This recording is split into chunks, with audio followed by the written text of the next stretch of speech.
I called the meeting of the Town of Mancos Board of Trustees to order for September 10, 2025. The time is 6 o'clock, and will we all please rise for the Pledge of Allegiance and a moment of silence. The Pledge of Allegiance to the flag of the United States of America and to the republic which stands, one nation, under God, indivisible, with liberty and justice for all.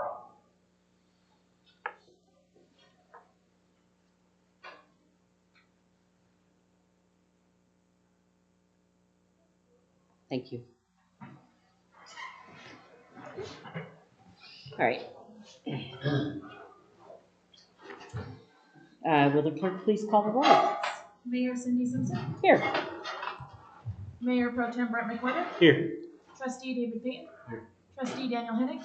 Here. Trustee Corey Jabor. Trustee Andres Esparza. Trustee Nick Manning. All right, thank you. We have an agenda before us, and I would look for a motion and a second. I'll make a motion to approve the agenda as presented. Second. All right, we have a motion and a second. All in favor? Aye. Aye. Any opposed? Okay. Our next item is paths to Mesa Verde. Wow, for some reason that's really hard to say. Presentation and possible action. James Dietrich, who is with Montezuma County Natural Resources Planning and Public Lands Coordinator. Come on up. And do state your name and address and let Mercedes record that for our records. James Dietrich. I'm at 29056 County Road M.4, Dolores, Colorado. Okay, well, thank you for having me here tonight.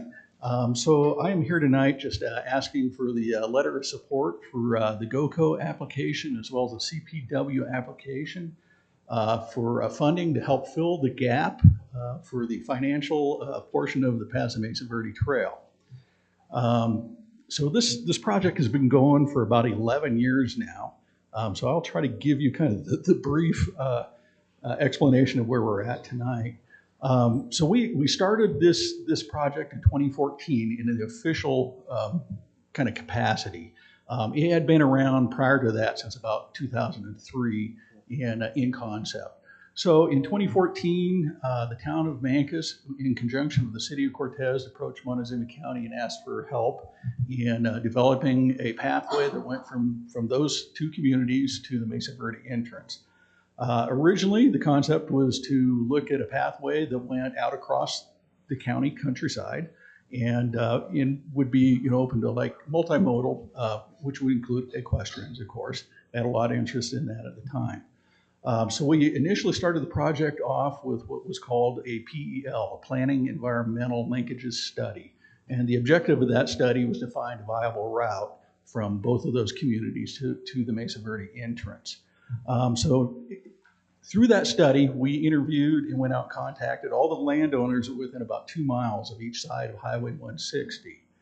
And really, ultimately, we just couldn't find a good pathway through. We eventually run into a landowner that was unwilling to work with us on this. And so eventually we just kind of came down to the right-of-way as being the only viable pathway that could get us there. So since that time, we applied for several grants that would help us. Well, first of all, let me back up and say that we took all the remaining funding from that initial study and put it onto the Mancos side, because we knew on the Mancos side the only route was within that highway right-of-way. I should also mention that at the time it was a $500,000 planning project. Locally, we contributed $400,000 into that, and it was kind of a mix of county and local funding. So anyway, when we got started on that project, the only viable pathway became the right-of-way, and so we started applying for additional grants for continuing on with that planning and also implementation portion of it. So Federal Lands Access Program was about the only federal funds are about the deepest pockets we could find. Let's put it that way. And so that's where we went is for federal dollars. And so the original estimate for this project was about 5.7 million. And since that time, of course, we had COVID and multiple different problems. The biggest problem with this project has really been cost escalation. And that really happened through COVID, and the whole cost just doubled at that point. And so now we're looking at a total cost of about 14.2 million to get the project all the way through. And of course, one of the other problems with it, and I should say that when you enter into a federal project, you have to adhere to all the ADA standards. And so we went from looking at something that was more of a kind of a casual pathway to something that's really more of a formal pathway.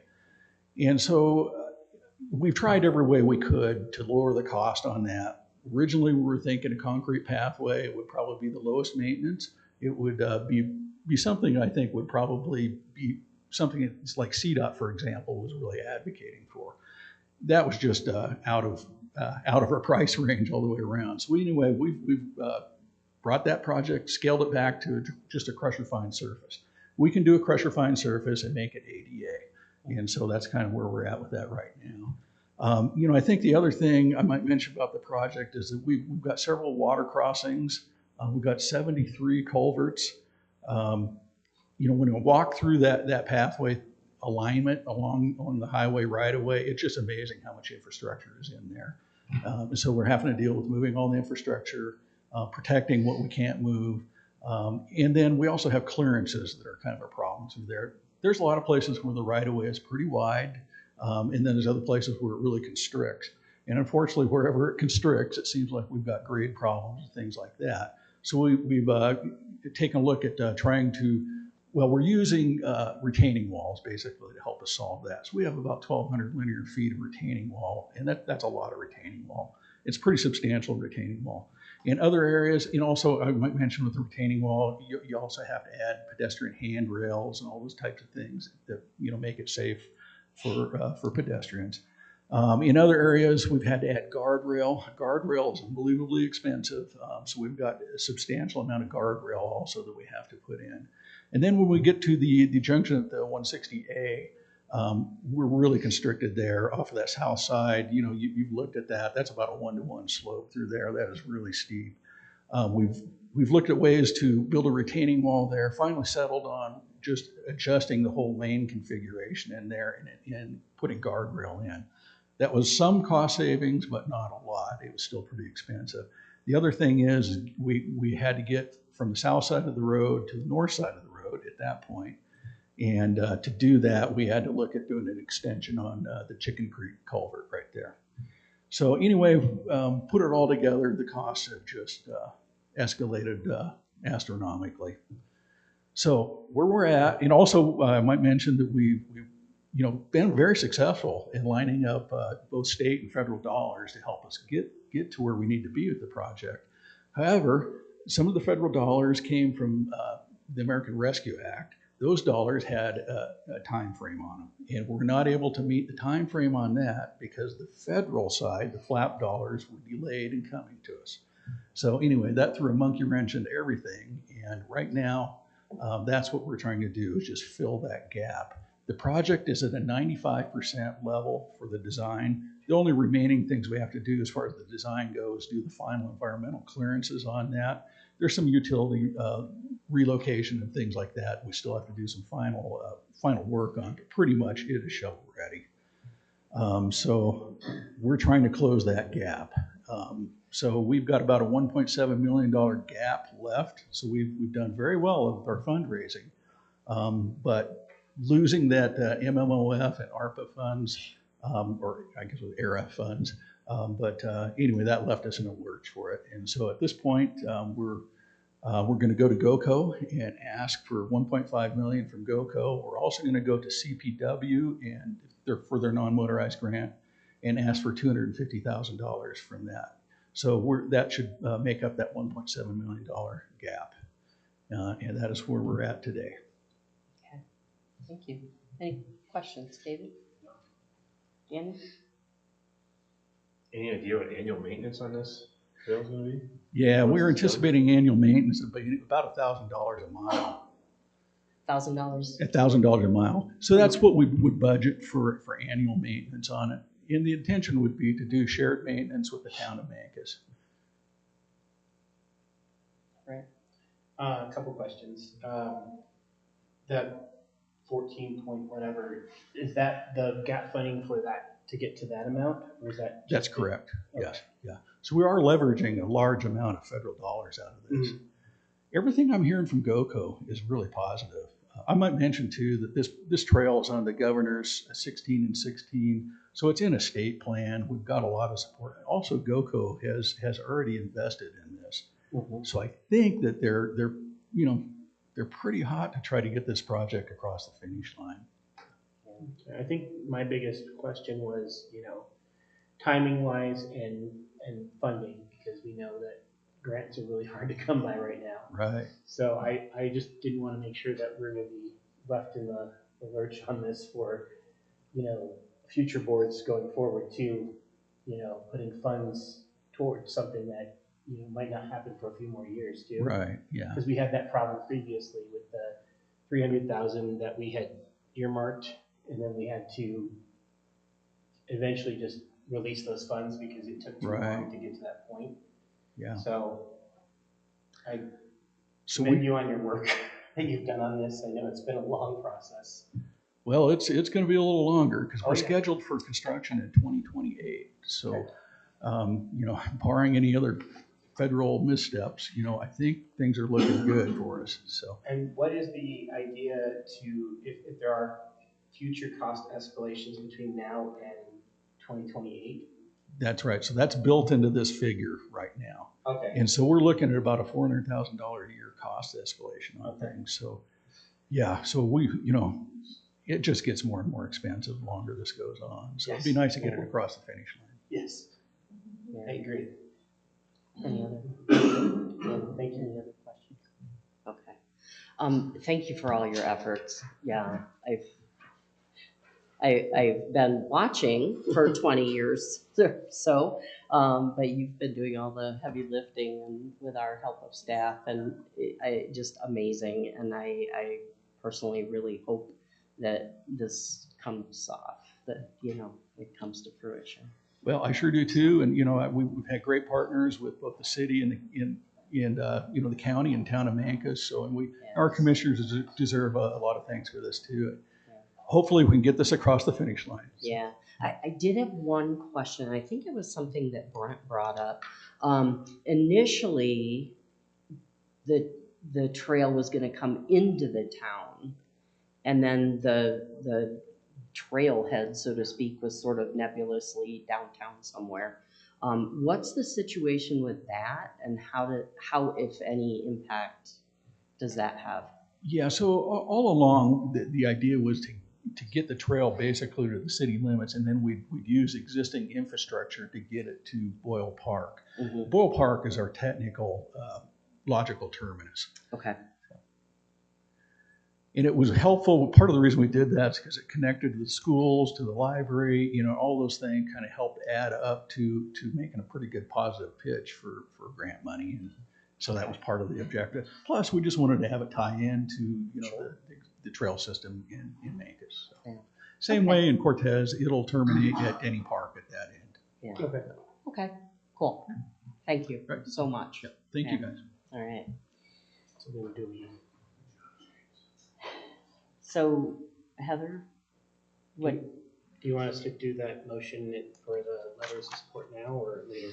Well, if you guys are going to discuss, Andre's going to be here. He sent me some thoughts. I don't have anything from Corey on this topic, but Andre says this has been a long-term vision and though it has stalled along the way, that doesn't diminish its value to our community. This would cement our position as a gateway to Mesa Verde and would over time act as yet another draw to our vibrant community and support local business year-round. And I don't have anything to add other than my staff report from last time. I am recommending that we approve the letters of support, that we agree to the cash match cost share for the CPW grant, and then we will come back to you with additional grant money, cash grant money. I just think the town has put, nowhere near what James has done. James has been a rock star on this project. Yeah. But I also think we've talked about it, it's been on a work plan, we've spent some money to date. We are so close. Yeah. And I think that we need to give it one more shot. To see if we can get this project done. Okay. $7,500 seems pretty small up against 14 million, so. Yeah. Yeah. And if we receive the grants, we'll be back to you for, Yeah. the 300,000 approximately that had been originally restricted, and then we had to release that restriction. We'll come back to you. If we do not receive the grants, we'll talk and we'll figure out a path forward, and then we'll come back to you with that information. Yeah. So, but we're very hopeful about the grants.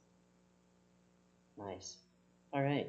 So, so if we're gonna make a motion and do that, it needs to happen now. And do you need just a group vote, or does it need to be individual? It needs to be individual. Okay, because it's money. Exactly. Yeah. If it was just the letters of support, but I need an individual. Okay. All right. Well, then I would look for a motion in a second. I make a motion to authorize the mayor to sign the letters of support in partnership with Montezuma County for the Greater Colorado Outdoor and Colorado Parks and Wildlife grants, and authorize a cash match in the amount of $7,500 for the CPW grant. Second. Okay, we have a motion in 2 seconds. Wonder how this is going to go. It's always a mystery.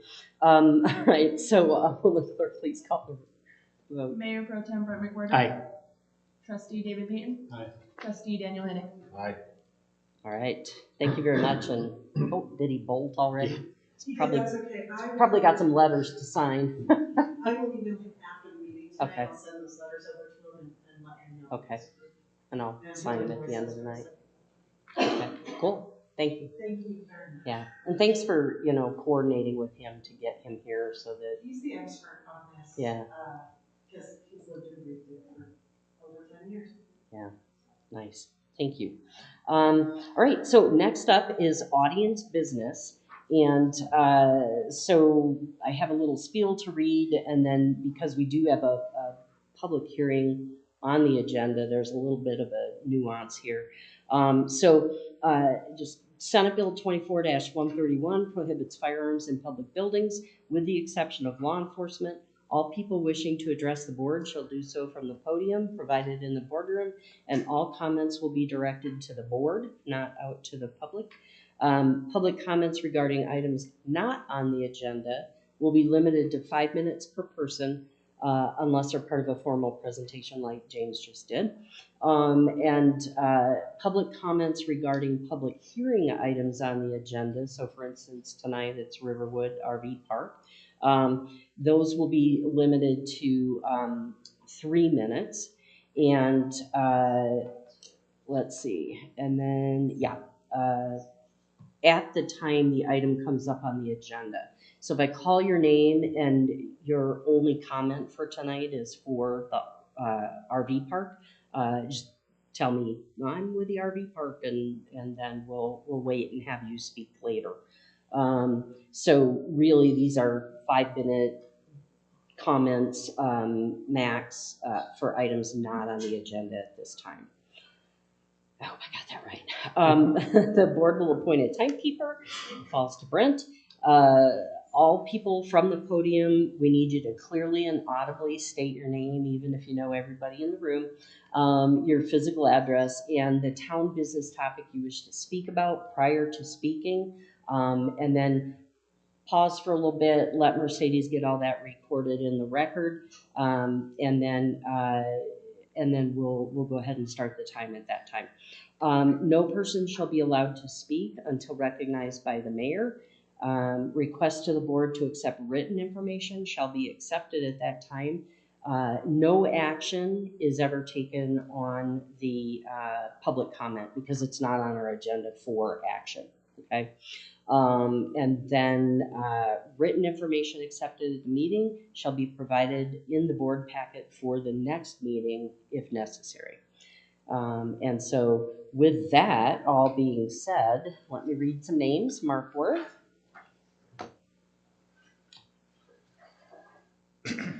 Good afternoon, trustees and Madam Mayor.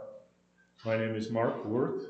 My wife, Corey Heisler, and I reside at 10750 Road 43.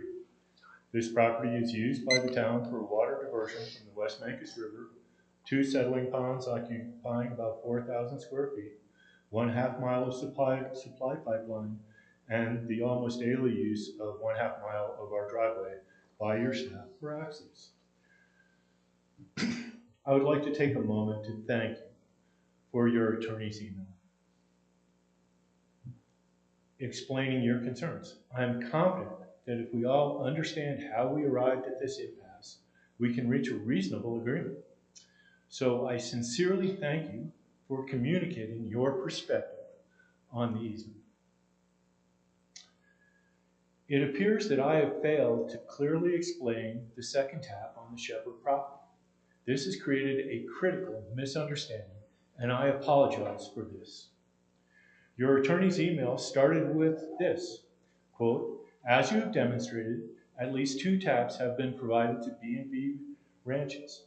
You claim one is no longer in use. However, the town met its requirement to supply 2 taps, whether one of them is no longer in use or not, unquote. Now that sounds reasonable if the easement holder decided not to use an available tap.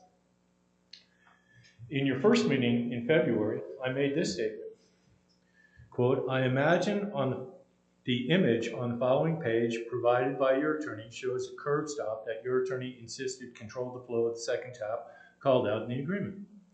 The next image shows the curb stop in question excavated. Now you guys have seen those pictures a couple of times already. That second image shows the curb stop is connected to a tap in an old cast iron pipeline that has been abandoned. There is no second tap on the functioning line within the property that was owned by Shepherd as of the date of the 1960 agreement.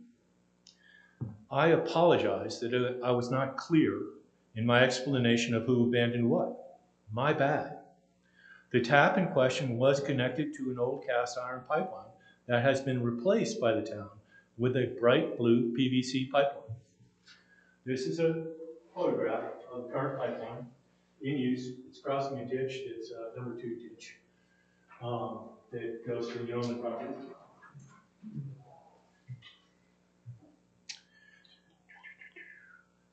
Mark? Yep. If you can give that to Mercedes before you leave, Oh, sure. because she'll need it for the record. Okay, cool. I don't want to cut into your time. Now, just to be clear and avoid any confusion, I brought a piece of your abandoned pipeline with me. This pipeline is no longer carrying the town's water supply.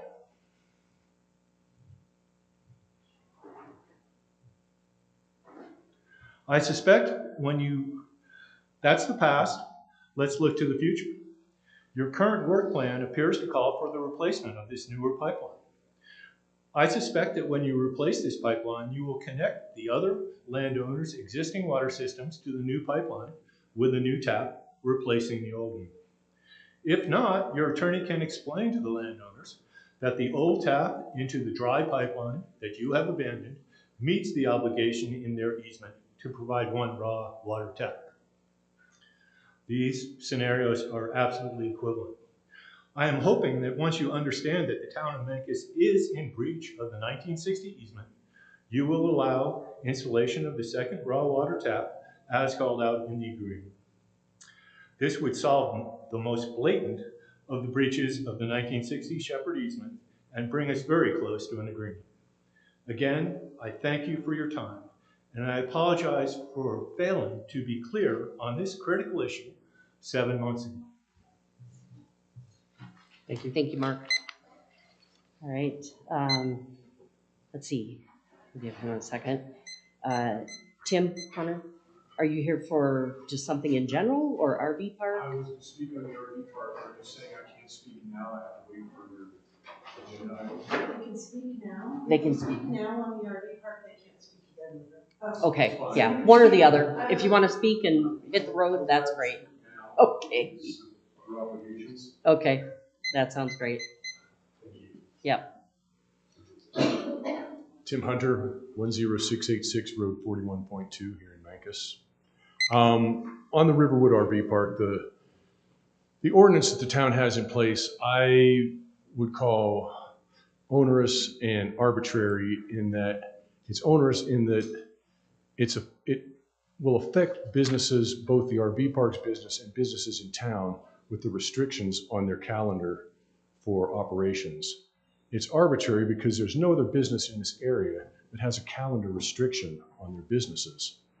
I understand RV parks are not to be used as trailer parks for domestic time and use, but the stipulation of having to move an RV every 30 days is onerous in that people that come here for the summer, especially older people with their RVs, don't want to move if they're going to be here for the summer, don't want to move every 30 days. And 90-day or the standard within the industry seems to be 180 days. But I recognize the town does not want this to become a residence area as well. But the 30-day restriction it restricts some people's willingness to come and park for just 30 days if they want to be in this area for the summertime. And again, like I say, arbitrary in that I don't know of any business around that has the town dictate their operation calendar. That's just seems very odd to me on just a freedom of someone being able to take care of and do their own business. If there are some of those kinds of things, that should be up to the business owners. If they think they can operate through the winter, it's not going to be any kind of an extra burden on the town as far as them changing their hours of operation to run in the winter. And it's not going to be that much anyway, because in our area, a lot of people don't want to be here in the wintertime that do use these RV parks. So those are my concerns. I think the ordinance needs to be revised and allow the business owners to basically set their own times of operation. And again, I understand why the town does not want it to become a trailer park and it become a place of permanent residence, but that can be agreed to on a time frame that is not quite as restrictive as what's been proposed. Thank you. Okay. Thank you. Thank you, Tim. Next up, Tyler Bruce.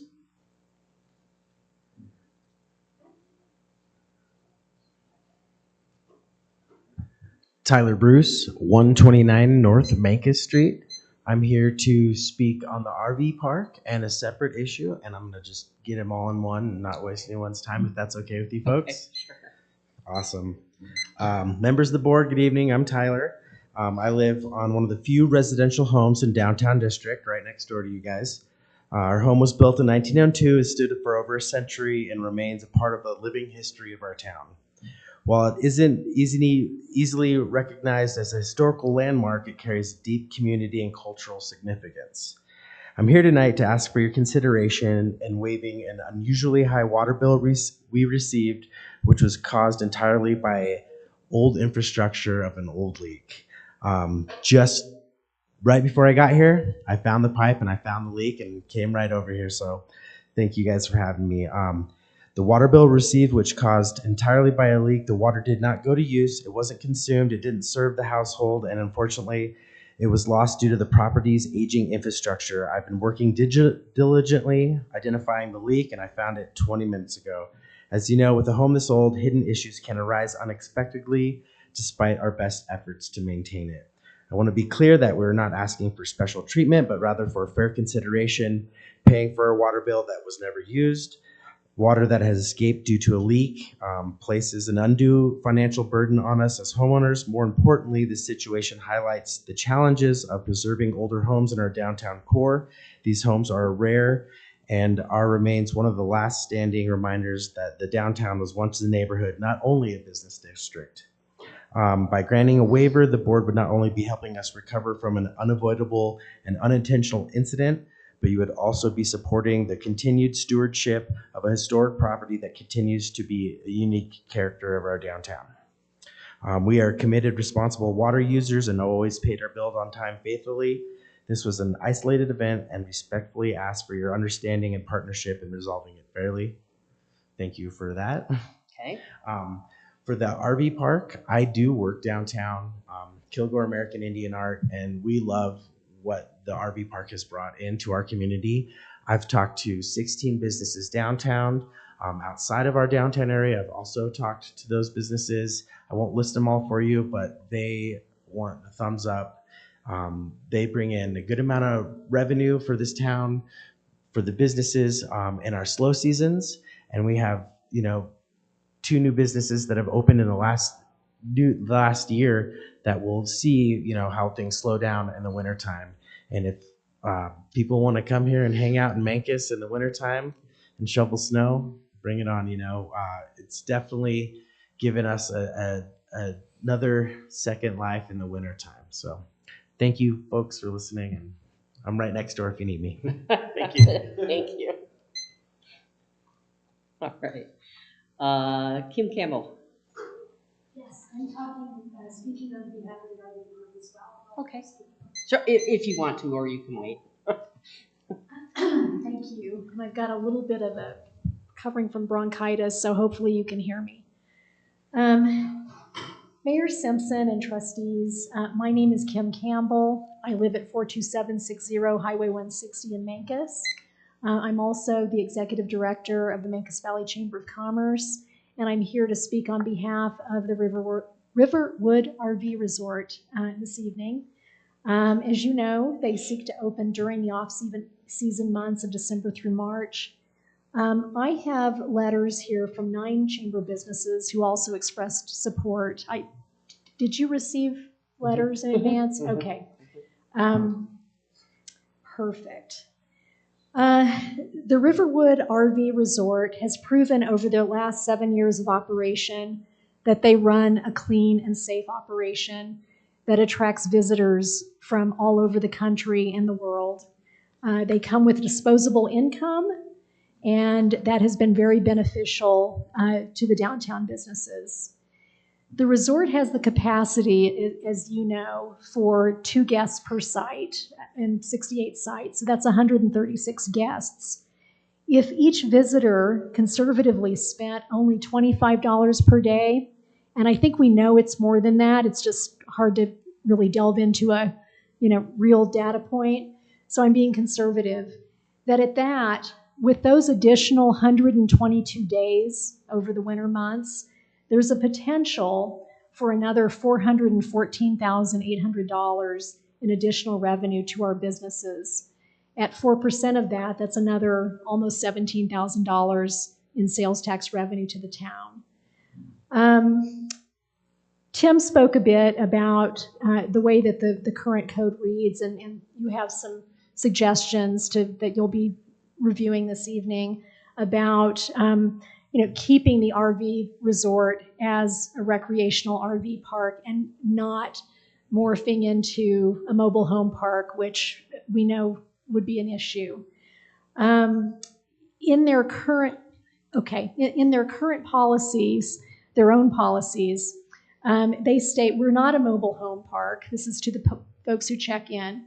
Recreational vehicles must remain mobile at all times. No permanent structures are allowed, and there is a limit of a stay of 6 months. We think that language is sufficient to resolve any concerns, and we strongly support your allowing them to be open those additional months. It's good for us, good for the businesses, good for the town, good for the business. Thank you very much for your time. Thank you. Appreciate it. Anybody else that we missed? Okay. All right. Thank you all. Next item up, Montezuma County Commissioner update.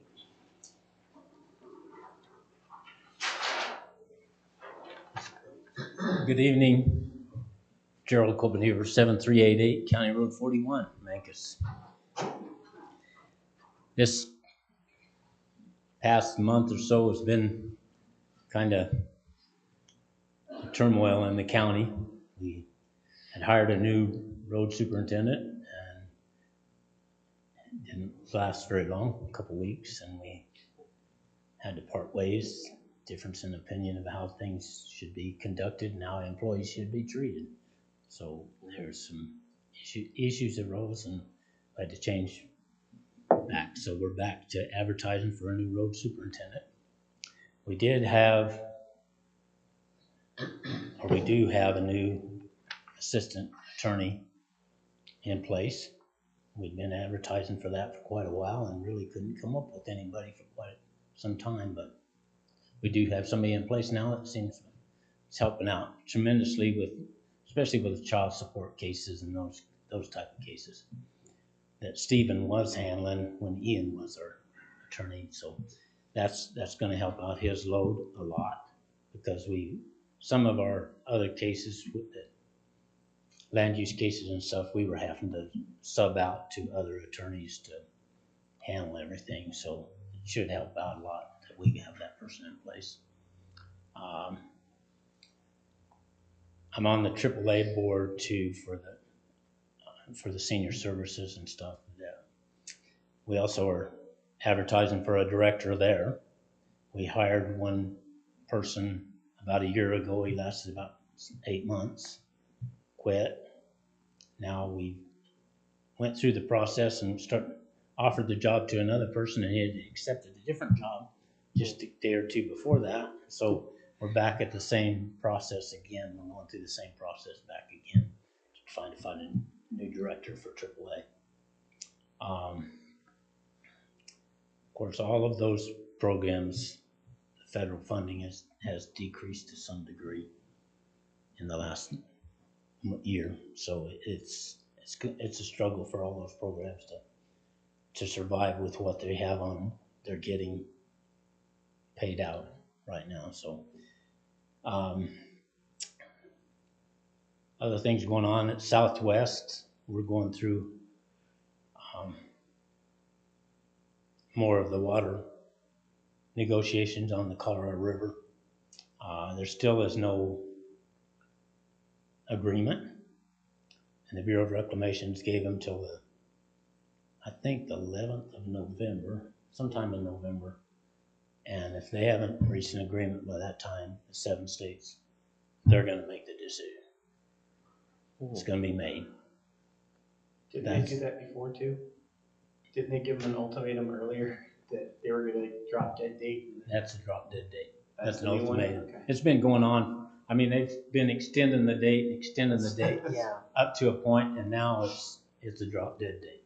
You either get something agreed on, and there is some agreement between them, but there's some things that they just cannot get past, and it's a struggle.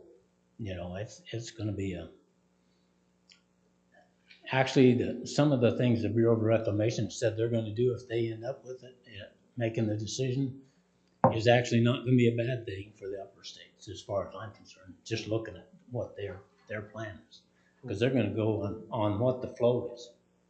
They're not going to go on just you're going to get this amount. You're going to get said amount depending on what the production is for that year.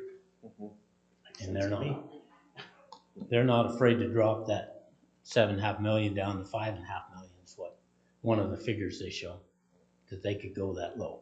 So, which is going to be a real struggle on the lower basin states when it happens.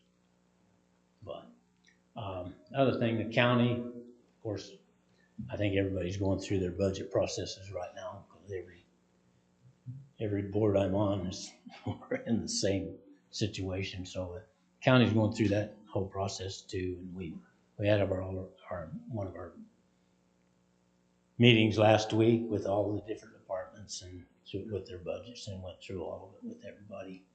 There's been a lot of stuff on the social media about the superintendent for the road deal and other things that's been going on as far as our realignment of County Road 25, where it comes into 184 up there. There's been some stuff on social media about what that's costing us and why we're not making that developer pay for that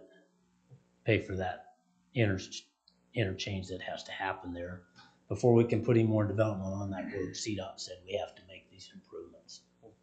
We made improvements on County Road M, where it hits right there by the sale barn. We had it out there by the Totten Lake Road. We've done these improvements on a lot of the different intersections before that we paid for. not all of it, but part of it, and it's the same way up there. That we're gonna use road impact fees that have been paid in by developers to pay for that project. It's not coming out of the general fund. So that's where that money's coming from. Just to quiet all the rumors, because there's been a lot of rumors about it. Rumors, what? We've had quite a bit of money in that road impact fee deal for quite a while, and really we need to put it back out where it belongs. Should be put back out there, so that's where it's going. Any questions that we have? Anything? Okay, Thanks, thank you, Gerald. Gerald. All right. Next up, announcements. So I do have actually a couple this time. The CML Fall District meeting is on September 30th. I need to know who is attending. I believe I heard from Cindy. But I need to know if anybody else is attending that meeting. I think I'm gonna be out of town. Okay. The Makers Creative District joint workshop is actually on October 8th at 5:30. It's not at the next meeting. So this was my mistake. Chelsea did send me an email and I think I lost an email completely. So we will have that joint workshop on October 8th.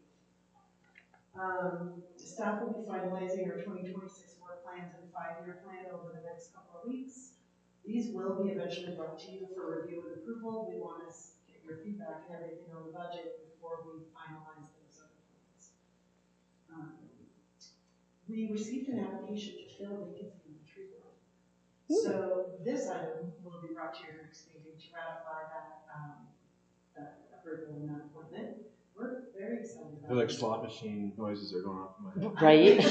And this person is incredibly qualified. He's an arborist, very qualified. Oh, So wow. it's actually, Oh, I think I helped that. I think I might have helped that one. yeah. Cool. I've been talking to anybody that'll listen. Yeah. We have a tree board Hey, vacancy. we have a position vacancy. Town hall will be closed on Friday, September 19th from 10 a.m. to 1:30 p.m. so that Mercedes and Mason can do court training in Cortez. Yep. The Dola Main Street staff for our Main Street program will be here next Wednesday, September 17th at 3:30 p.m. to meet with myself and the mayor. Is anybody else interested in attending that meeting? Okay. So that's, if it's Cindy and I, it will not be a public meeting. If more than 3 of you attend that meeting, I have to notice a public meeting, which is why I was asking. So. And I think because we are missing a few people, maybe, yeah, just check. And then once I know for sure, I'll send a meeting invite so it shows up on the calendar. And then finally, it's time to discuss scheduling the fall retreat. So I don't know if you guys want to discuss that. If you want to schedule that, that is completely up to you. But my reminder popped up on my calendar, so I'll pass it along. Okay. Anything else? Again, for that, I would send out an email to everybody. That, or I can put an item on the next agenda. Let's just do that. Yeah. And in the meantime, we can comb through our calendars and see what's what. And that will give those who are not here time. Yeah. That goes out on Friday. Yeah. All right. That is all I have. So no workshop then on the 24th? I always have stuff for the workshop. So it's completely up to you all. Well, we can put that street closure in there. I mean, everybody seems pretty interested in us. I don't know if Kim wants to, anybody wants to give us some information, or, I mean.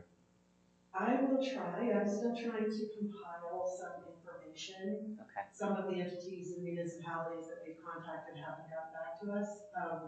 So I'm happy to put it on there, and then I can put it on there with what we have to do. I think we were going to talk I'm sorry? for the next meeting. September 24th at 5:30. Were we going to talk budget? I was just going to put that in the agenda. Oh, that's fine too. That's fine too. No worries. I can do whatever you guys want, and we have to think about it for the meeting, because we can talk about that when we get to that on the agenda. Yeah. Cool. Yeah. Okay. Or join in, either way. And we can give you our thoughts later. Okay. Gives us time to think. All right. Any of you have announcements? No. All right. Well, I have one. We have a certain someone named Mercedes who has been attending SNHU, Southern New Hampshire University, which is quite a distance. So congrats. Did you learn how to fly? Yeah. Teleport?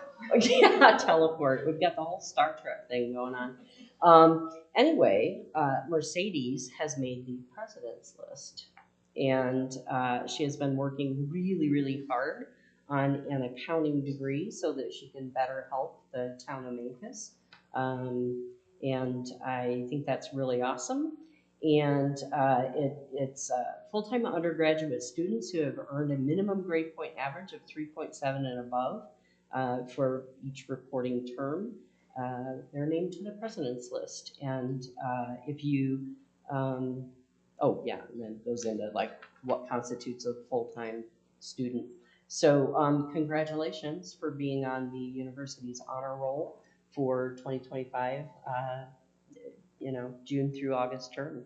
And so in honor of that, we have a certificate from the university and then a bonus for you because we really appreciate your hard work on behalf of yourself and the town to better position yourself. So yeah. So anyway, Her overall GPA is actually 3.97. Wow, Congratulations.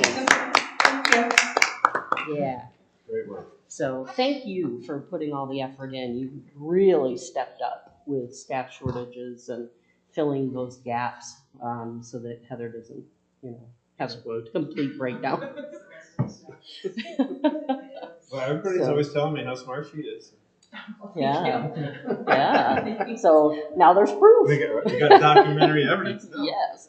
Right on. Okay. And that was my only announcement. So moving on to item I on our agenda. Consent agenda. Items are the minutes of August 27, 2025, August bills and claims, and the Region 9 update. So I would look for a motion and a second. I'll make a motion to approve the consent agenda. Second. All right. All in favor? Aye. There's no one opposed because you all voted.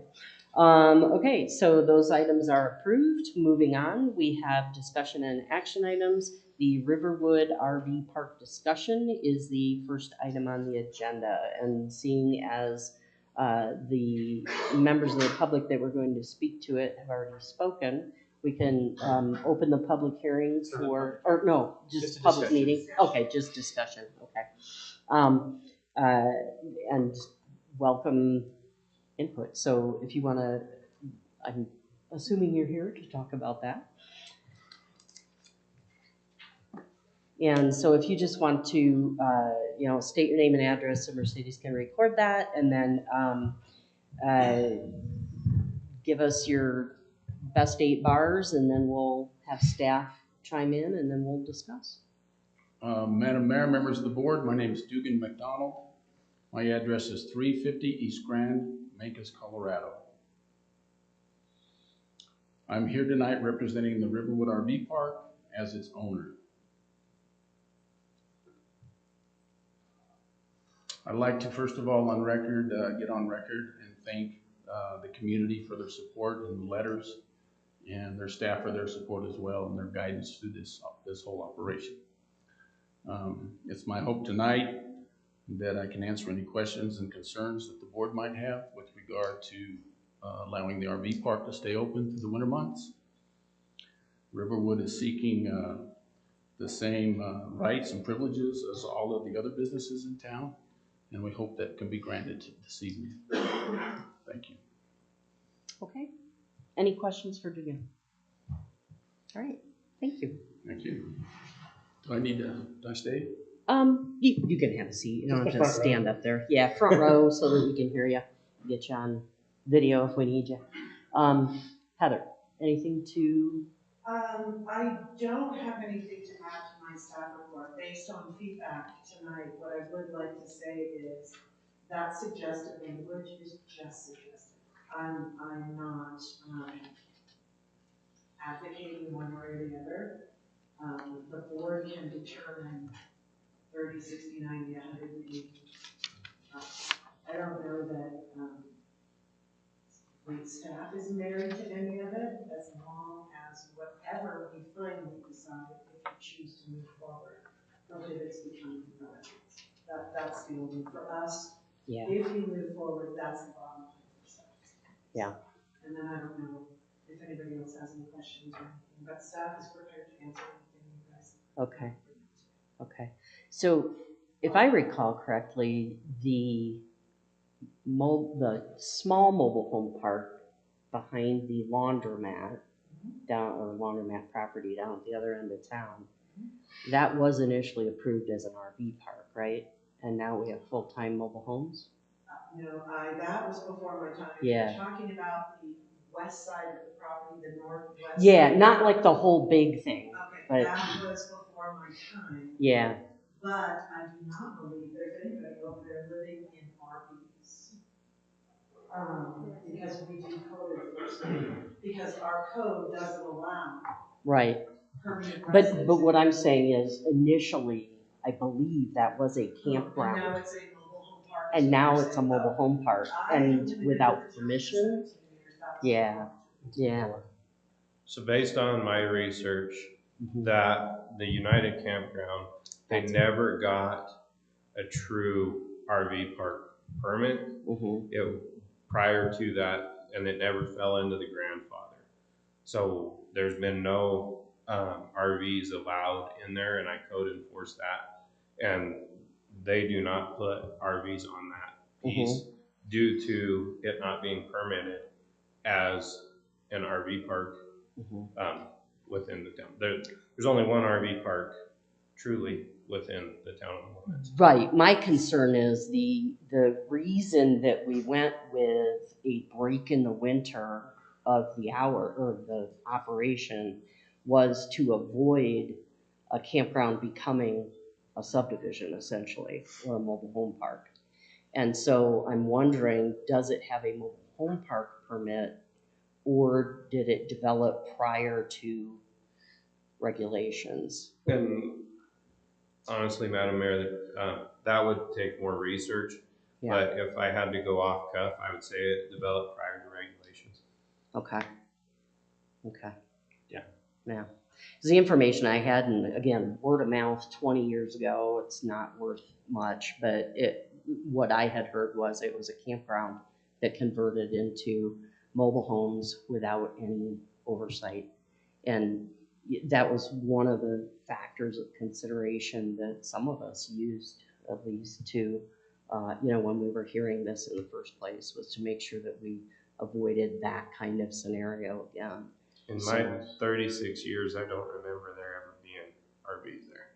But okay. That's neither here nor there. Yeah. Honestly, but yeah, I it don't would have remember. happened a long time ago. Yeah. Yeah. Okay. Okay. Thank you. Yeah. Do you guys have any other questions for law enforcement? I don't think so. I mean, I haven't heard of any issues over there. In the 6 years we've been here, we've only had 2 issues. And it has nothing to do with the RV park. It was just tenants. So, and that can happen anywhere. Yeah. Absolutely. Yeah. People do things. Yeah. Yeah. Okay. Cool. Thank you. Thank you. Yeah. Right on. Okay. Comments, concerns, questions? So, yes, I mean, for me, the issue's a little bit simpler than needing any letters of support. As a business owner myself, it definitely strikes me that one business in town has a restriction on when they can operate. And doing a little bit of research, seems to be the parking Cortez by Target Rental is occupied all year. And, if we've got, if the concern is truly, we gotta have them move. It's like the camping thing. You gotta move every 2 weeks. You gotta move every month, whatever. I definitely see Tim Hunter's point, 30 days is quick, especially for snowbirds. or older people. I mean, maybe we're not having that crowd in the winter, but still, I don't see that necessarily as the town's business to be getting involved. It seems like a business plan thing, not a town government thing.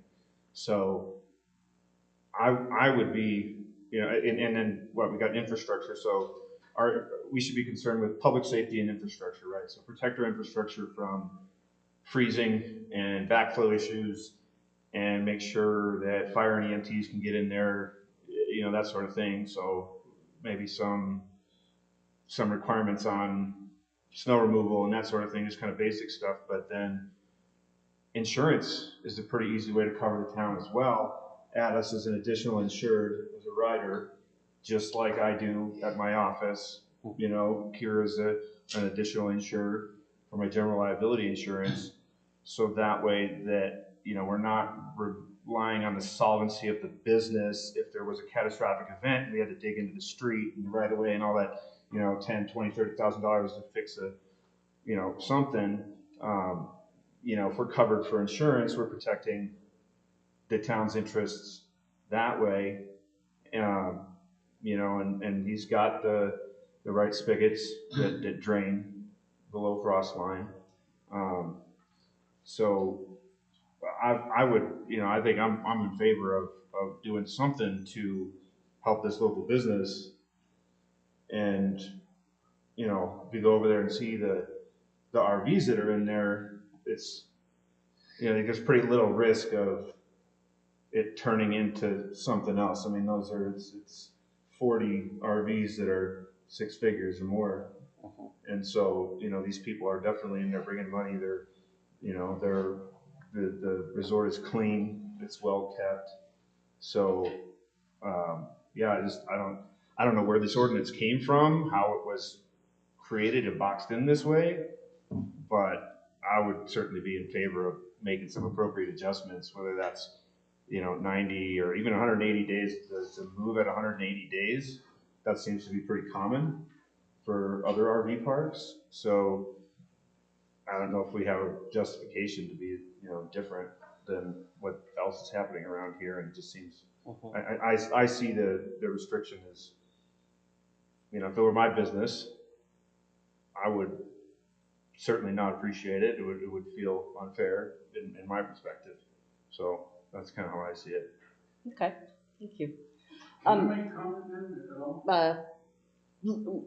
Sure. With regard to the infrastructure now, when the park was designed, the town had quite a bit of foresight in what was required. There is separate water valve, shut-off valves on every spigot within the park. There's a separate shut-off valve on the sanitary sewer as well, so that if the park did get flooded and it was catastrophic event, there's a shut-off valve in that too, so none of the water that enters the park can enter the town sewer. So there's been quite a bit of provisions and foresight that were built into our agreements with the town that address most of the infrastructure issues and limits the town as far as the damage. Okay, thank you. Question? No. Or I'm sorry. Are you asking me to speak, or do you have a question? I had a question for you, but do you also have something? Because it looks like you're poised. So you speak first, and then we'll get to my question later. So to piggyback on Daniel and Diggin, the park was built to town construction standards. So not worried about freezing or anything like that. There were additional requirements that we required in that development because of floodplain and that kind of thing. So all of that, staff doesn't have any concerns. And finally, now that it's built, anything after our meter is the park's responsibility. So if they have an issue with infrastructure on their property after our meter, they're just like everybody else, residences, businesses, anything after the town's meter, it becomes the property owner's responsibility. Okay.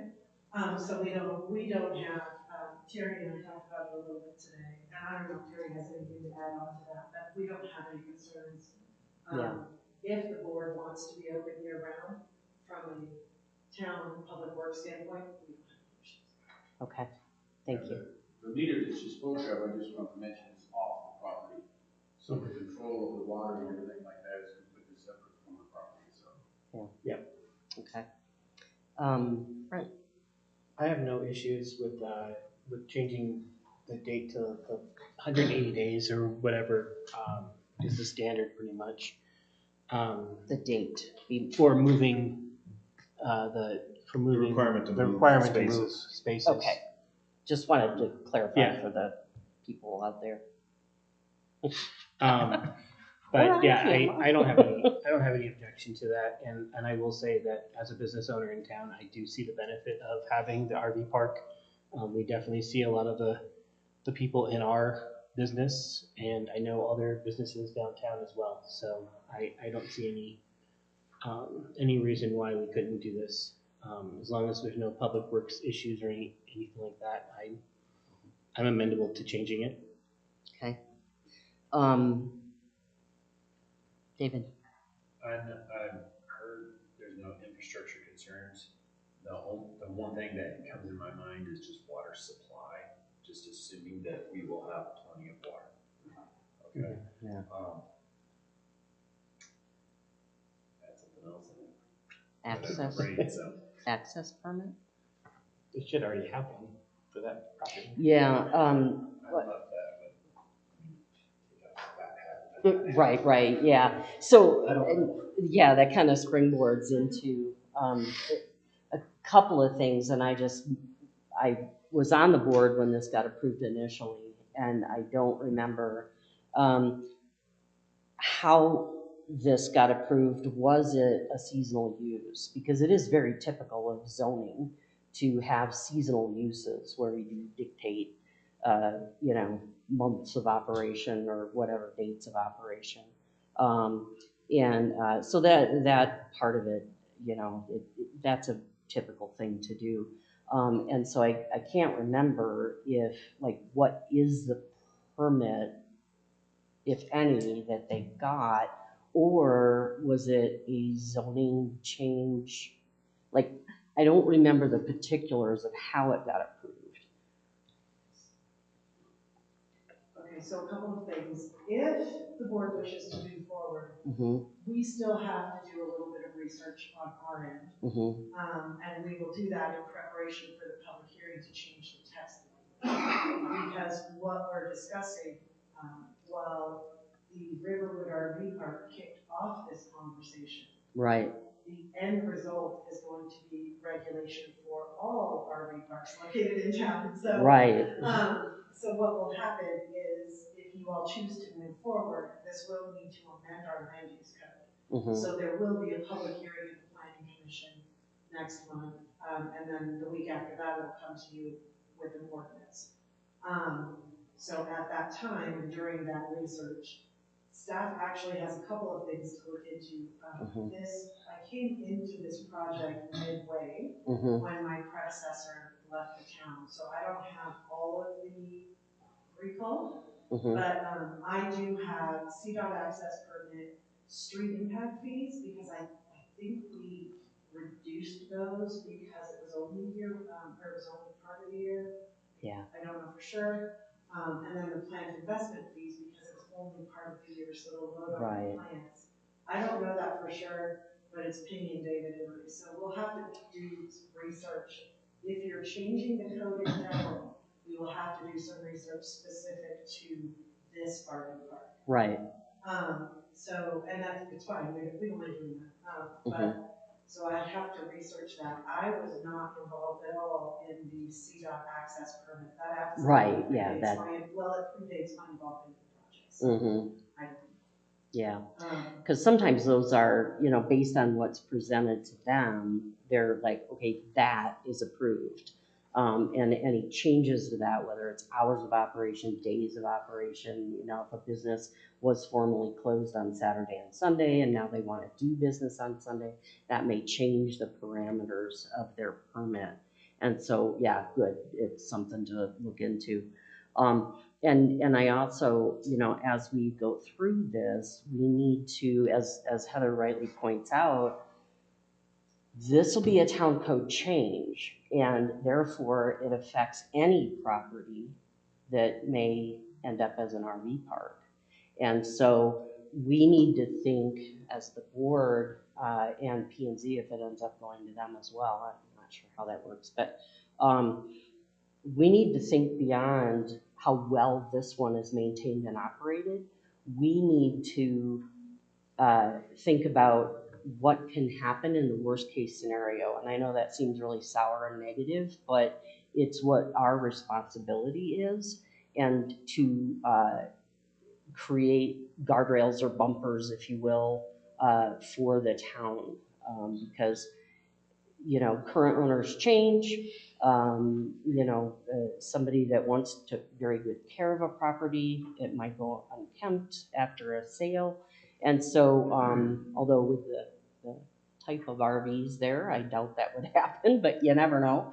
And so I just, it's something that we need to look at. I think another thing when assuming we move forward, which it sounds like we might, if when it comes back to us, knowing how many properties in the town limits could be RV parks based on their zoning, because that, can also help inform us as we make a decision. So, yeah. Anybody have anything else that they want staff to look into when it comes back before us? And do you have I any? have comments from, Oh, yeah, Andres. Corey that I want to get on the record because Okay. they said they could not be here, but Corey to board. I am in support of reviewing and amending code language to allow Riverwood RV Park and similar establishments, if there are any, to operate year-round. Andres, number one. I recommend exploring the option of clarifying the following language: may be occupied only for overnight and short duration camping, to be more specific. Currently, it appears that guests can stay for 6 months at a time, which seems at odds with the formal language. Number two, I support exploring the optional language shared. No individual or group may occupy a recreational vehicle or site in an RV park for more than 30 consecutive days, or for more than 90 days in any 12-month period, regardless of whether the stay is continuous or intermittent. Maybe we could explore a 60 consecutive day limit. Number three, a vacancy period of 30 days seems onerous for a business owner. Maybe change to 15 days. Number four, I support the suggested enforcement language. Number five, I choose to move forward with exploring allowing RV parks to be open all year within town limits, and support a public hearing to review a draft ordinance to be noticed at the October Planning Commission meeting for their consideration. Okay. Yeah, I think one of the things that we can make sure we research and potentially add into this is just all of the safeguards that, if we go, we're not so worried about this one, but obviously we need to plan for the future. Just making sure that they put in the right infrastructure, they do, we can require all those things and make sure they've got the right spigots, and, so I think all that can be built in to the language of something, to add those requirements and lessen, mitigate that risk of potential future issues, whatever. Well, I don't disagree with you, but I don't know if we want to put that in our land use code, because what we do during developments is we have town construction specification, construction standards, and then we also enter into a development agreement that is site specific. The reason that we have so much concern about flooding at that specific location is how low it sits in the river. But that may not be the case if there's zoning that allows that to be somewhere else in town. So you're saying the safeguards would just be built into that plan then? Correct. Okay. So everybody follows the standard construction specifications, and then during the development process, we negotiate with the developer site specific for large commercial or out of the ordinary projects. And that is built in, that language allowing us to do that is built into our code. Yeah. Do you know what I mean? Yeah. And what about the insurance piece?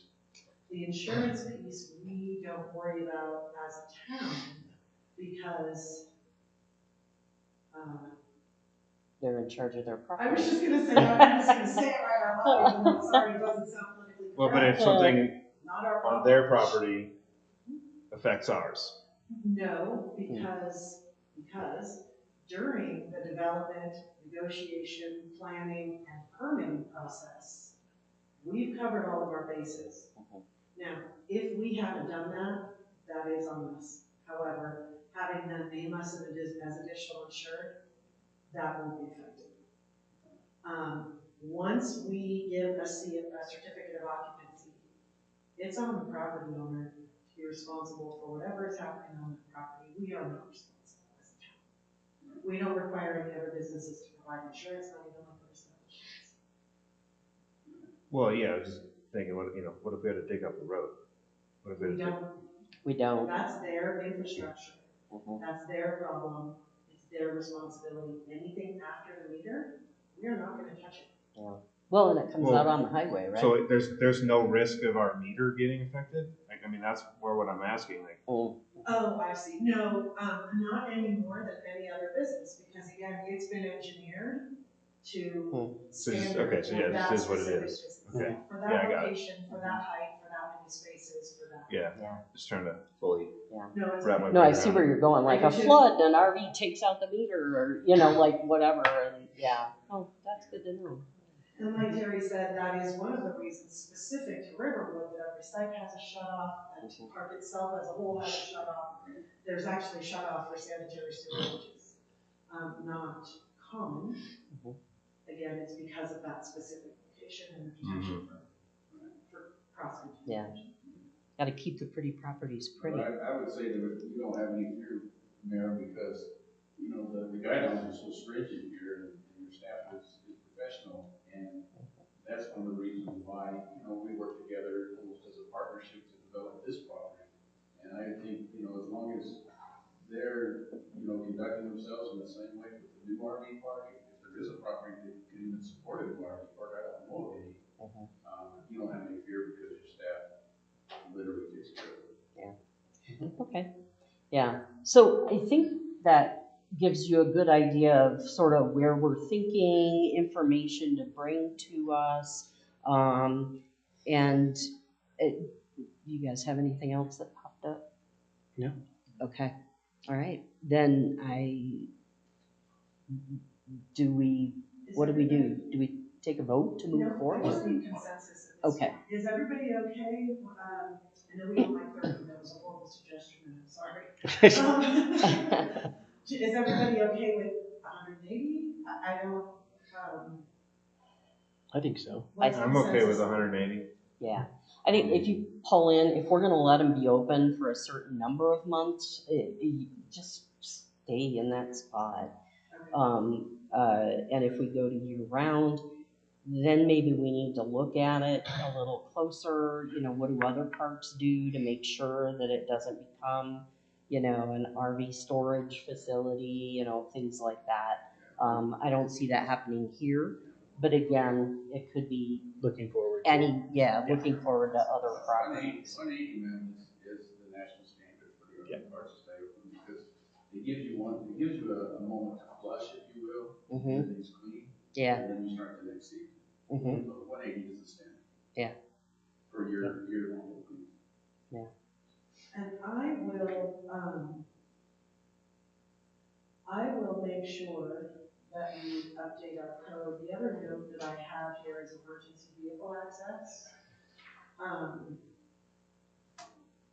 So I will verify that. I'll do some more research. Yeah. Because I do have to say Riverwood has been an excellent neighbor. But we're not writing code Just for Riverwood. Exactly. And we need to be really careful, because in the past that has happened, not here, but like in general terms, we have written code for a specific person, and then somebody else does it elsewhere, and then we're like, oh crap, that wasn't good. And to give individual zoning permissions like that in our code is arbitrary and capricious, so we need to be careful. So I'll work on that, and I will do my best to walk that line Yeah. between accomplishing the regulation and the long-term plan that it sounds like you guys want with no permanent residency, but also kind of going back to Tim Hunter's comment, not making it so onerous that the business owner can't function, and honestly, staff can't enforce it. Right. You know, so Yep. Yeah, and I'm glad you brought that up because that was one of the considerations, because I think originally in the negotiations, we were talking about like a 10-day, every 10 days you gotta move your RV or pull out and drive back in.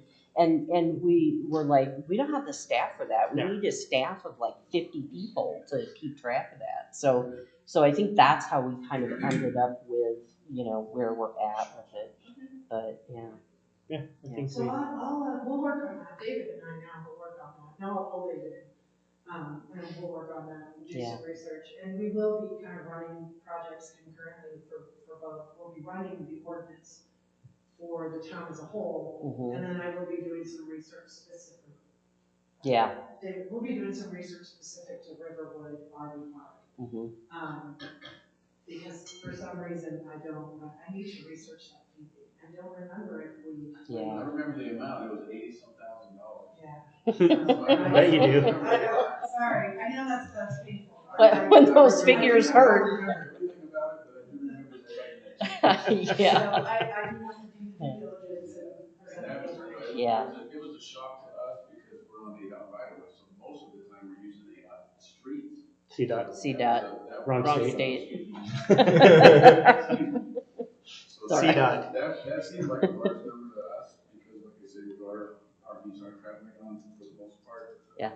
Yeah. But again, it covers sewer and water and whatever. Yeah. I'll look into it, and I will let you know prior to anything going to them, so you're not caught flat-footed in a meeting. Yeah. So we'll run this kind of a. Yeah, so it's a concurrent thing, yeah.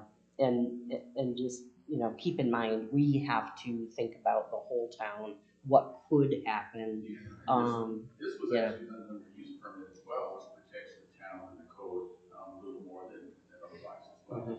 This is specific and done through a use permit rather than just the general code. Yeah. Cool. All right, cool. So Thank I you. guess you have the gist of it. Moving on with it. So next will be planning commission in October. A draft ordinance Okay. at the planning commission in October for their feedback and recommendation to you all, and I will have to notice a public hearing as required by law. And then we'll notice a public hearing at the first meeting in November. The only meeting in November, probably. Yeah. Okay, cool. All right. And one quick thing, just Okay. a question just popped in my head. If they're required right now by the 31st of October to be done currently, is there a way that if the planning and zoning does anything for that, we can give them a temporary? Yeah, that would be nice. It's actually the end of November. November 30th. Is it the end of November? Okay. Yeah, November 30th. Yeah. Okay. I think David would have to review that, It's the end of November. No, I got it's right here. I'm looking at We're it. good. Yeah, April 1st to November 30th. It's November 30th, but I really appreciate that because you don't know this, but we have a couple of people that are staying in the park right now that their homes are being built. So they would like to stay there until their homes are finished, and if it goes past November, that would be really helpful if we could get some kind of a temporary. So as long as we do the meeting the first week of November. Yeah, we get planning and zoning in October, our meeting in November. Well, it's an ordinance. We got rid of the first and second reading thing, right? We did, so if you guys hear it, let me just do exact dates, so we're all. We would have to make a decision in November. So if we hear it on November 12th, and you approve it, we publish it on November 19th, because the journal only publishes once a week, and it becomes effective 30 days after November 19th, so it becomes effective somewhere around December 17th to the 24th. Yeah. My question, and what I will ask our town attorney to review, is if those RV park tenants can provide me with a current building permit, whether it's in town or Montezuma County or wherever it happens to be, I'd be willing to use my discretion to say, you know what, I have an active valid building permit that is actively being constructed. We can let them stay there until that, and because then what I'm gonna do, like for the town, for example, if I issue a building permit today, it expires a year from today.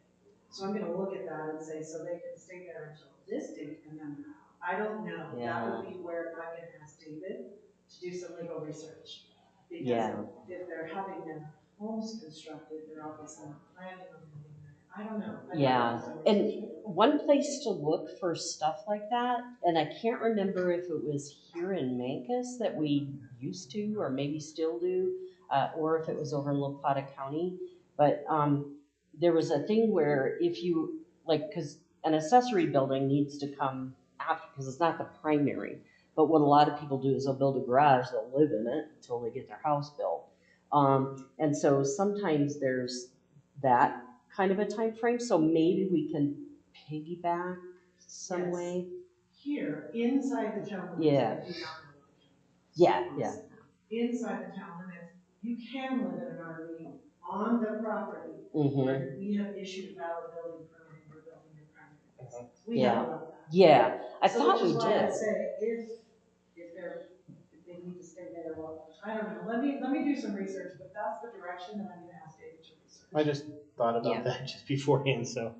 Yeah, it's easier because, you know, we have the utilities and the sewer hookups and all of that, but if they move it to the residence, sometimes it is. Right. I mean, it makes things easier. Yeah, it's just we're looking for like where in our code might there be precedent that we can kind of piggyback off of to make it happen. Yeah, there has to be a variance or something. We'll see, we'll do some research. And again, if this needs to come back to you, if Riverwood RV Park specific needs to come back to you, we'll come back to you. Okay, cool. Does that work? Yep. So ordinance will come back definitely, and then if something specific about their special use permit. Okay, sounds good. All right, thank you. Thank you. All right, next item is the 2025 second quarter financial update. So this is for your information. Corey states, nothing of note for budget information. Thank you for the work and information. Andres does not have a report. Okay.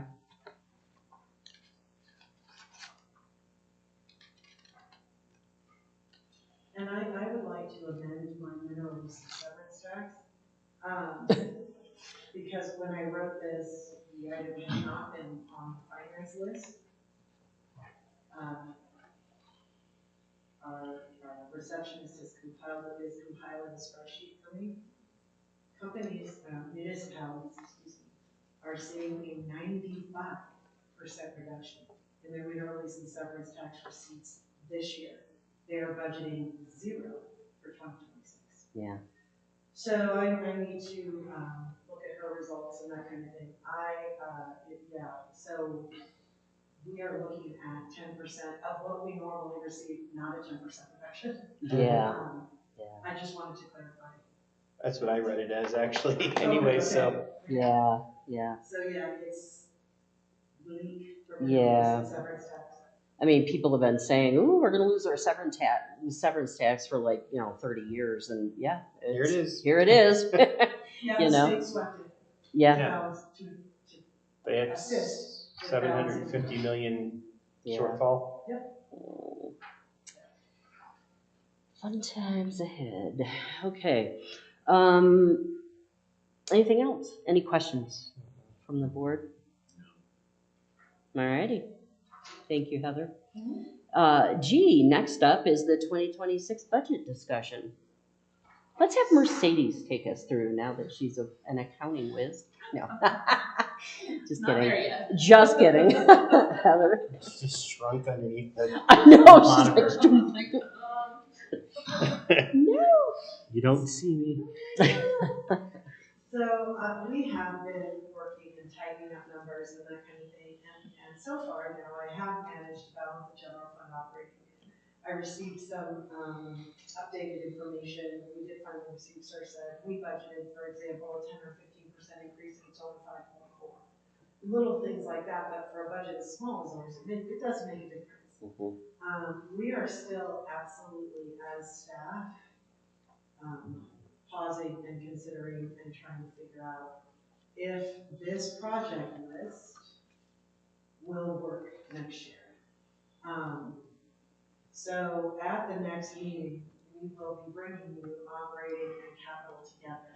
So operating will be further tightened up, and then capital will be added, and then our, estimated ending fund balances will be provided, and we'll make a recommendation as to can we do all of these projects, or what did we take off of the project list? Because the project list is all projects, including capital. So we're going to be not only looking at capital, but we're also going to be looking at other projects here, and just to make sure that we can afford them. We are remembering the back to basics. We're remembering that we need to control 2026. I will say, I want to put in a plug for the department heads and the staff. They're doing an amazing job of controlling their expenses this year when every one of the departments, every single department is understaffed. Yeah. So they are still controlling expenses, no independent contractors, and still working their workload. They are doing an amazing job. And we're not understaffed because we want to be.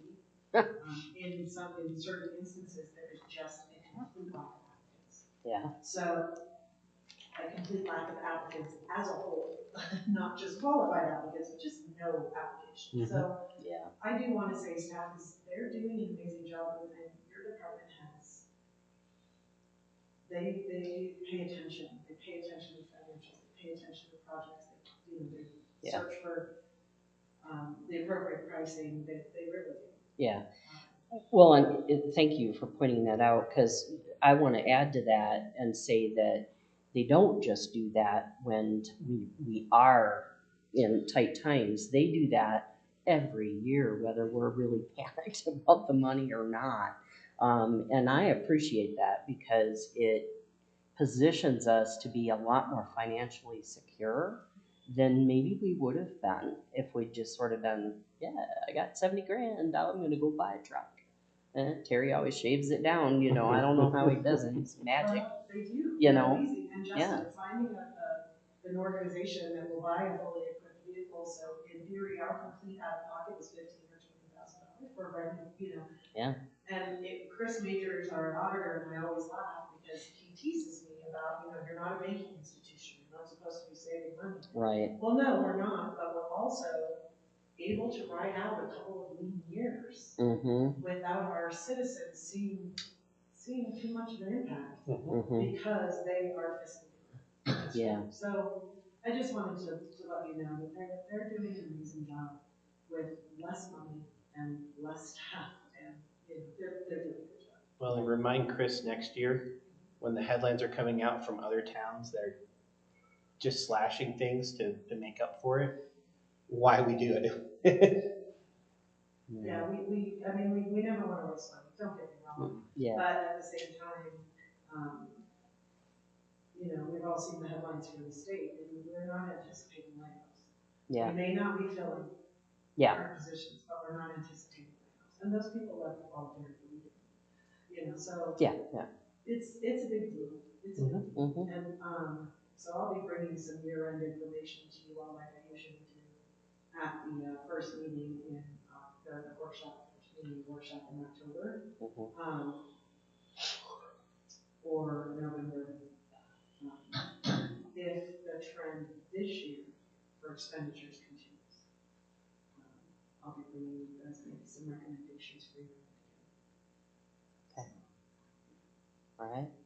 Thank you. And even though we're not a banking institution, thank you for being tight so that we have a good reserve and that we are healthy. So, yeah. And for not listening to that bad advice from the accountant. He actually didn't give me bad advice. He just uses Yeah. He does quite a lot of business. No, I'm just Tongue in cheek. Tongue in cheek.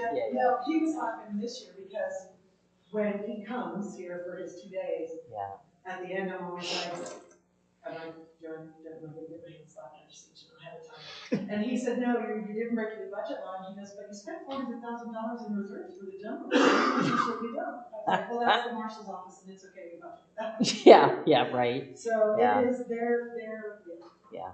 Well, and you heard Gerald earlier saying, you know, we had all this money in the road improvement fund and it's just sitting there, you know, and it's like we're meant to spend it on the roads and intersections and, you know, so yes, it's this juggling act of not spending it down so we're not able to withstand a couple of years of tight times, but also, you know, making sure that we're doing the things that we meant to do with it.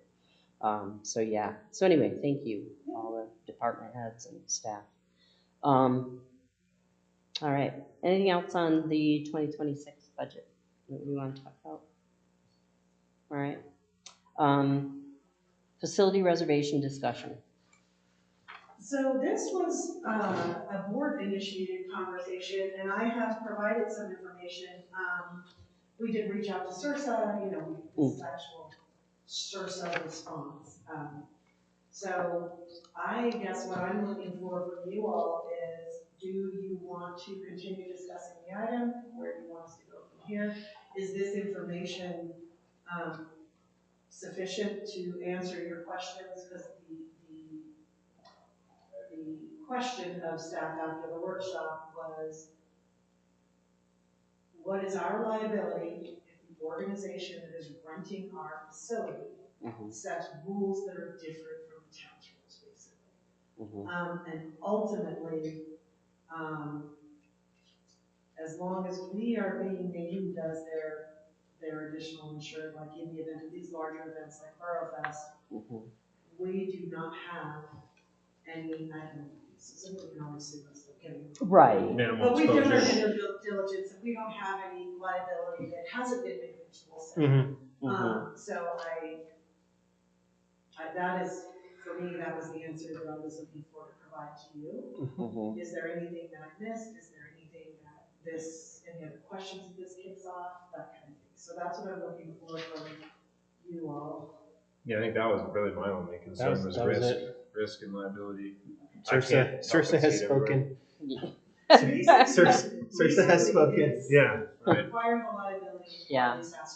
Yep. Do your due diligence. That's yeah, as long as we're protected, then that's all that matters. Yeah, right. Always we don't good need to spend check. more time on it.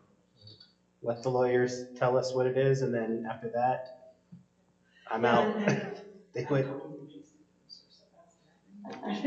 I can tell. I did not interpret. Yeah, well, that's always the safest thing to do. It reduces your liability. No offense, but lawyers speak a certain way. For the record. Yes. Corey says nothing of note from park reservation liability. Thanks for the clarification. Andre says it appears that our vendor rules are in line with established standards and laws, so I think we can wind down this discussion and move on. All right. Sounds like we're agreeing. Sounds like we're in agreement. Cool. Sweet. All right. Next up is item K, items for the September 24, 2025 meeting, beginning at 6 p.m. So we have a 5:30 p.m. workshop, joint workshop with Memphis Creative District. We do those a couple times a year, I think. That's That was the one that's Oh, canceled, right? that's That the was one. the Okay. October. All right. So workshop Forgot to TBD. make a note. Consent agenda, September 10, 2025 minutes, committee update reports, anything else that we get between now and then that falls on consent. Then we have 2026 first round agency contributions. Whoa. 2026 budget discussion, street closure discussion, tentative, and then park reservation liability discussion, but we just took that off. We're done with that one. And you added, or we added, fall retreat discussion. Oh, yeah. Yep. And Mercedes has advised me that we will be hearing the Alvarado liquor license. Okay. And that's a discussion. an action item, right? The renewal is an action item. Yeah, it's an Yeah. action item. The fall retreat is a discussion item. First round of agency contributions is an action item. 2026 budget discussion is discussion item. And street closure, if we discuss that at the workshop, or if we discuss it at the workshop, it is discussion only, no action. If we put it on an agenda and you're satisfied and you want me to make changes, you could take action. Mm-hmm. So would you like me to put the 2026 budget discussion on the workshop since you're not planning on taking any action anyway? Yeah. Do we want it on a workshop? I mean, how much are we gonna change to it, to be honest, really? Probably nothing. I mean, I think I'm kind of going You don't want to with, hear it until October when it's introduced? or, But, I mean, or put it on the agenda and discuss anything, and then if we have to make some kind of decision, it's there. I'd say just put it on the agenda. And then Yeah, we if, can move through it a little faster. and then that way we can either not have a workshop that night, or it leaves it open if something pops up. I can do that. The other thing that if nothing ever pops up, we can always use that as a discussion, because what I can do on the 5:30 PM workshop, we don't do it often, and it's not something that I prefer, but we could just say, there's something that the county uses on the agenda that allows them to. I hate it. I do too, Mhm. but this is a workshop, we're not making any decisions. I know. Yeah, So. Anything that So, comes like- before the board. workshop free-for-all kind of deal. Or I can, if we're ready, I can do the street closure discussion. Even if you're not ready for a complete decision, I can say, look, here's the information I have to date. Mm-hmm. Here's what's still pending. How are you with this? Mhm. We could do that too. Yeah, that That's might be a fine. good idea, and we can identify any kind of gaps. Yeah. Yep, okay. I will, reach out to the staff person that's helping me with that and let them know that this is the. Okay. Okay. I'll do that. All right, cool. Anything else? No. All right. Seeing nothing else, I would entertain a motion for adjournment. So moved. I'll let you do that. All right, we are.